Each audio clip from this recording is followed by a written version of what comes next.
How close are we to the end here? Bet you say that on the treadmill too. It's a weak mentality. It's not your fault. I blame society. I blame society. For some, we spend our whole life wondering when the toil's going to stop.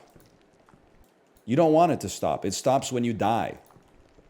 You retire, your ass is still toiling. You're getting stressed out by like crossword puzzles and like, oh, the neighbor didn't pick up his paper by 8:15 a.m. You know? We might as well channel the fruitless toil of corporeal life into a digital entertainment product such as this, okay? Not everything can be escape. In order for escape to be gratifying, there needs to be something to escape from, man. The sweet ain't so sweet without the sour. I'm in the psych ward right now. Some of us want the toil to stop. You gotta blacklist this fucking website. You're in the mental hospital right now. This is not, tell your doctor what you're watching. They're gonna take your phone away for your own well-being. You should not be you should be like, I don't know, doing like open courseware MIT or something like that, or like Khan Academy, and like, I'm going to learn how to do, calculus as a middle-aged man. You should be aspirational, man. Help! Yeah. Help me! Help! This kind of content will make you more mentally ill. You're hitting too close to home? I'm joking, but I'm also being serious. That can't be a good part of your media diet. That's like being like, I'm going to quit drinking. I'm just going to like hang out at the bar and not drink. It's like, you're setting yourself up. You're like playing on hard mode permadeath, like right off the bat. You watch some cinema or like read some books, or I don't know. It's got to be like a support group or something. Get out of the house. Go to the park, pick up some garbage, beautify the world or something like that. I don't know. I guess if you're in the hospital, you can't do that. I'm just saying, like, just seems like I don't want to be held responsible for what you're going through right now. I think it's possible you may need a change in your media diet, if only temporarily. I could keep up. I could keep up with this guy. Hey, could you stop gripping him? The bomb's not going to help me, man. Why you ranted against bars? It could be a great place to go for social interaction. I think you know why I was quote unquote ranting against them within the context of the metaphor that I made, denoted by the phrase "this is like." I guess in that case it would be more like a simile, but like, would you prefer I rephrase it? Watching Twitch when you're already in the mental hospital is like losing weight by like buying snacks and then just putting them in your pantry and saying, I just won't eat them. I'm just saying at that point you're, an ounce of prevention is worth a pound of cure. I've been there myself. This game is so bad, please finish it. You realize the hypocrisy in what you just said, right? You've betrayed your true feelings. Obviously you love it, if you want me to play it all the way to the end. If you hated it, you would have said, please quit. I know more about you than you know about yourself. You know what I say about this? I say thank you for giving me the opportunity to kill more weakness inside of my brain. Sisyphus didn't ask for breaks, man. So I'm not asking for any breaks. Sisyphus didn't exist. You don't exist. See? Probably hurts. It's damn true. The axe forgets, but the tree remembers. You've lost 60% of your progress? Yeah, we'll get it back. Don't worry about it. When? I don't know. But eventually, you could rest assured. We'll be back at the top. And then, once we get there, we may find ourselves back here again. I can't promise you that every step forward is not going to be followed by a step backwards. Imagine if he locked in. Oh, we should be so lucky for me to lock in so I could beat the fun game a little bit faster and then move on to the game that nobody's having fun with, so you could tell me I need to get more Skadutry fragments or fucking replace the ring that makes me do a cool flip with something that gives me like plus 3% lightning resist. That sounds like a great time. Yippee. Sign me the fuck up for that. Why are you hating? I'm not hating. I'm not hating on the game. I haven't played it yet. I am hating on the chatters who are like, I have no choice but to watch Sisyphus. Please finish it. Please, please. And then I'm like, okay, what do you want me to play when Sisyphus is over? Please, Slay the Spire, man. Please, it's been so long since we've had an Isaac episode. Please. You're still laboring under a false delusion that if you lock in, you're not going to make mistakes. The graveyard's full of people who are locked in, man. If the plane's crashing, I'd rather be disassociated. So I don't have any control over that. Now, I want the pilot to be locked in for sure. Passengers, honestly, I'd be trying to load up something on Netflix real quick to distract me from the inevitable, probably. You ever think about that? Like what you would do if you knew that you were going to be in a plane crash? Like if you were at 35,000 feet and then like you saw the engine flame out or something like that? Because it might take you like, 10 minutes. Especially if like, the in-cabin oxygen's still working and stuff like that. I mean, if I'm with my family, it's fucked up that as a dad, you can't enjoy yourself even if you know you're going to die.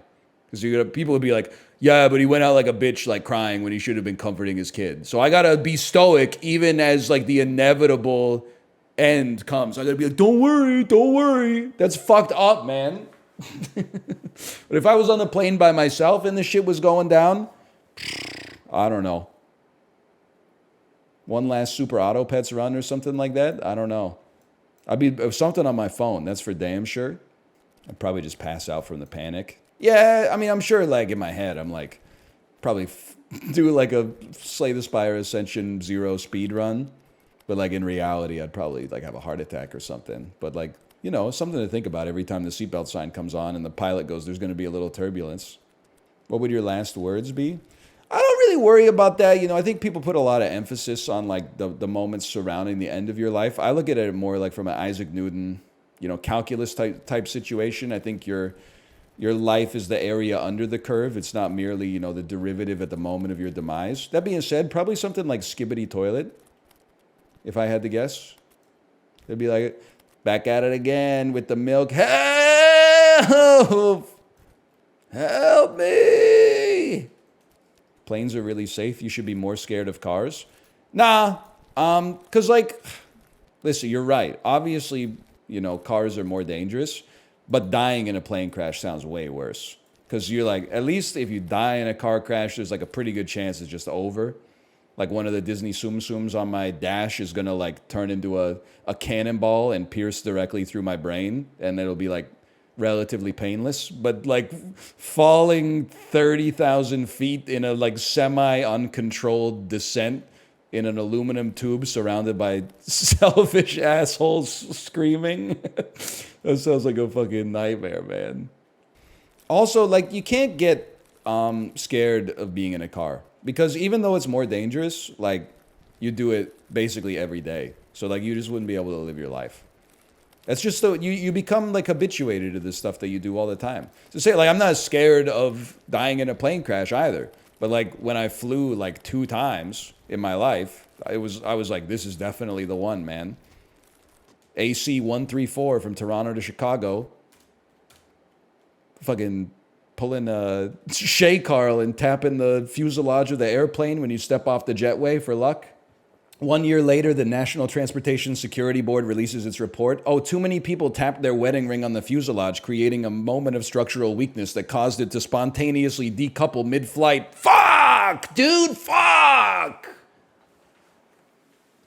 I knew it, man. This metal fatigue from people tapping their fucking wedding ring on the airplane when they get in. Can't believe he called his kids that. Prezzo, it was a different time, okay? It was. He shouldn't have called them that, but it was a different time, okay? But he shouldn't have done that. But you can understand why he did, because the times were different, but he still should have known better. But it was a different culture back then that he should have been aware of. But are we still making up ground from Friday? Yeah, but like you don't get you can't Wikipedia synopsis this game, okay? We went on a whole journey.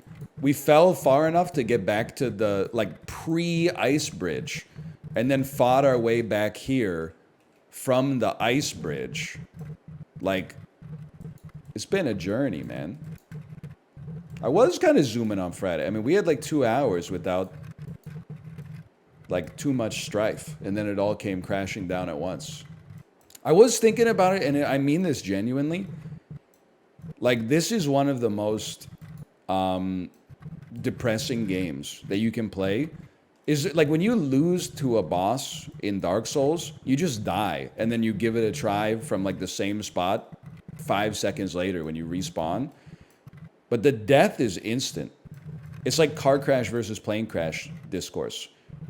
Watching the ball roll downhill for 7 minutes, knowing that like every second it rolls downhill is like 30 seconds of pushing uphill, if you're lucky, is no other game out there, man, or very few games at least, have the courage to do that to a player base that's increasingly emotionally sensitive and vulnerable.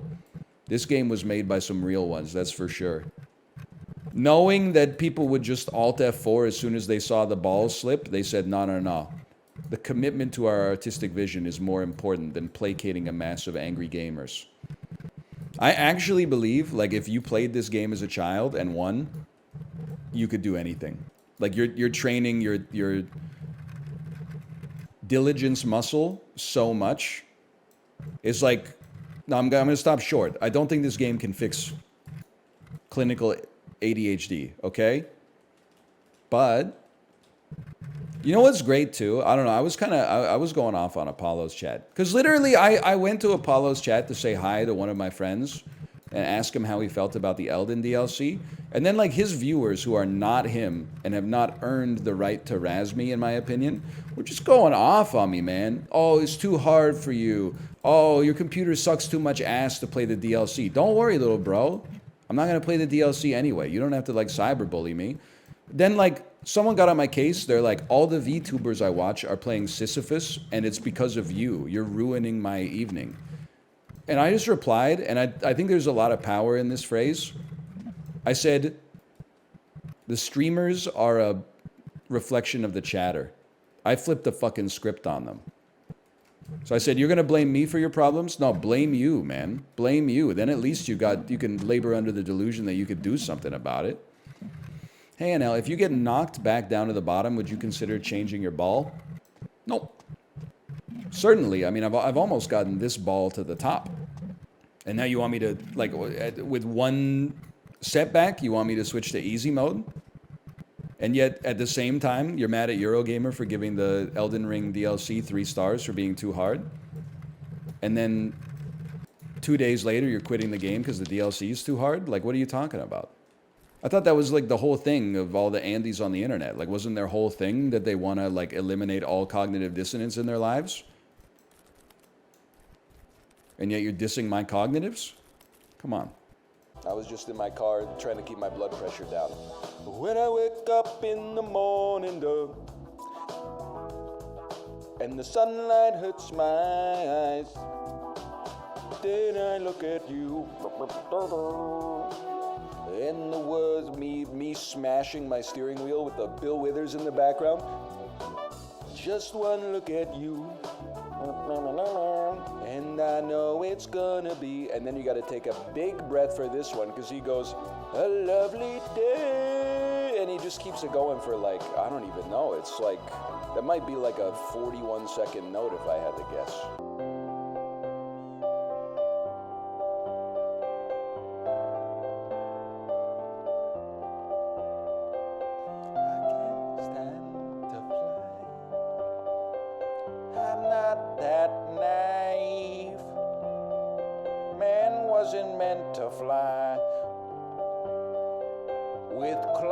Between his knees, I'm only a man on two skinny red skis.